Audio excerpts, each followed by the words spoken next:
Okay guys, thank you very much for your time. Today I will explain about the ignition system, but first I introduce myself. My name is Carlos Jhon. You can call me John, and I study at the Manado State Polytechnic in mechanical engineering. And today I will explain about the ignition system.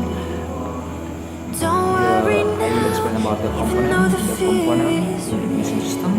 This is battery. The battery function is a power supply to the ignition system, and this is a fuse. The fuse function is a power. Oh, sorry. The fuse function is a electrical safety, and this is a K. The K function switch on and switch off on the ignition system, and this is a coil. The coil function is convert the low tension electricity to the high tension electricity. Distribute. Then distribute function is distribute high tension electricity to the spark plug, and this is a spark plug. Spark plug function is to make a spark. And now I will explain about the system, ignition system.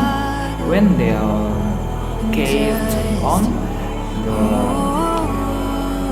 low tension electricity to battery go to the fuse, and fuse go to the coil, and the coil convert the low tension electricity 12 volt to high tension electricity in 30,000 volt.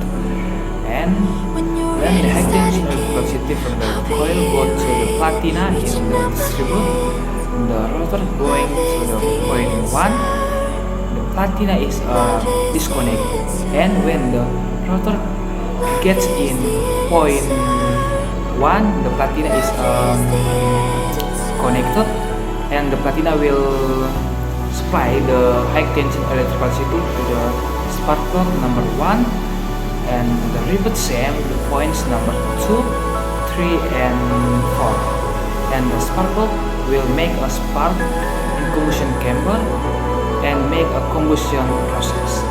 Okay, thank you very much guys. That's all from my presentation about the ignition system. Thank you very much and see you guys.